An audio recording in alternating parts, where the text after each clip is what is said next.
পাঁচবিবিতে cake কেটে দৈনিক করতোয়ার ৫০তম প্রতিষ্ঠাবার্ষিকী পালন। গৌরাঙ্গ বিশ্বাসের প্রতিবেদনে থাকছে বিস্তারিত। জয়পুরহাটের পাঁচবিবিতে কেক কেটে পালন করা হয়েছে দৈনিক করতোয়ার ৫০তম প্রতিষ্ঠাবার্ষিকী। বুধবার বেলা ১১টায় পাঁচবিবি প্রেস ক্লাব মিলনায়তনে এ উপলক্ষে অনুষ্ঠিত হয় এক আলোচনা সভা। পাঁচবিবি প্রেস ক্লাবের সভাপতি অধ্যাপক আজাদ আলীর সভাপতিত্বে অনুষ্ঠানে প্রধান অতিথি ছিলেন পৌরসভা প্রার্থী শামীম হোসেন মণ্ডল। এই সময় অনুষ্ঠানে উপস্থিত ছিলেন সাংবাদিকসহ স্থানীয় গণ্যমান্য ব্যক্তিরা। আলোচনা সভা শেষে অতিথি ও সাংবাদিকদের উপস্থিতিতে কেক কেটে উদযাপন করা হয় দৈনিক করতোয়ার ৫০তম প্রতিষ্ঠাবার্ষিকী। এই সময় বক্তারা বলেন, গণমাধ্যমের স্বাধীনতা নিশ্চিত করা, বস্তুনিষ্ঠ সংবাদ পরিবেশন করা এবং সমাজের বিভিন্ন অনিয়ম ও অসঙ্গতি তুলে ধরতে সাংবাদিকদের আরও দায়িত্বশীল ভূমিকা পালন করতে হবে। পত্রিকাটির যারা কলাকৌশলী এবং সাংবাদিকবৃন্দ আছে, আমরা দেখেছি যে আপনাদের মাধ্যমে প্রত্যন্ত অঞ্চলের যেসব খেটে খাওয়া মানুষ, যেসব অবহেলিত মানুষ, মজলুম মানুষের কথা আপনারা এই পত্রিকার মাধ্যমে তুলে ধরেছেন। পত্রিকার মাধ্যমে আমরা সারা বাংলাদেশের আনাচে কানাচে খবর আমরা পেয়ে থাকি এবং সুন্দর সুন্দর নিউজ আমরা দেখতে পাই।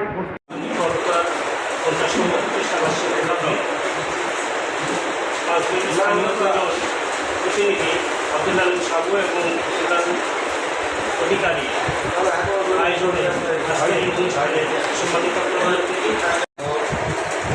এবং মঞ্চযুক্ত আমার গণিত সমিতির সভাপতি মোহাম্মদ সাইদুল ইসলাম ভাই এবং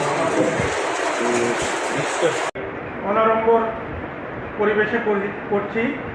কারণটা হলো যে আমরা অনানুষ্ঠানিকভাবে আগেও বলেছি, এখনও বলছি যে আমাদের পেছনে কোনো সাপোর্ট নাই। তো আমাদের সাপোর্ট বলতে আজকে যে সমস্ত উপস্থিতি এই অতিথি রয়েছে, আমরা বরাবর তাদের অনুগ্রহ যতটুকু পাই সেটুকু দিয়ে আমরা আমাদের এই স্বেচ্ছাসেবী সংগঠন প্রেস ক্লাব এবং তার সাংবাদিকের বিভিন্ন সুযোগ সুবিধাগুলো। আসলে করতোয়া পত্রিকাটা আমি সেই ছোটোবেলা থেকে যখন ছোটোবেলা থেকে করে আসতেছি, যখন ক্লাস 5-এ পড়তাম তখন থেকে করে আসতেছি। আসলে এই পত্রিকাটা উত্তরবঙ্গের জন্য আমাদের একটা খুবই গুরুত্বপূর্ণ একটা ভূমিকা পালন করছে। পেপার 2 টাকা 1.5 টাকা বা বিক্রি হতো, সেই সময় আমার বাবারা পড়তো, আমরা পড়তাম। যাই হোক, সাংবাদিকতা আমার একটা কষ্ট লাগে, সেটা না বললেই নয়।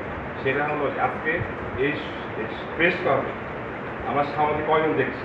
10 জন। এখানে হওয়ার কথা ছিল 50 থেকে 60 জন। আমরা প্রতিনিধিত্ব করি, কিন্তু আমরা কেন পাঁচবিবি এই সাংবাদিকতা 5টা ভাগে ভাগ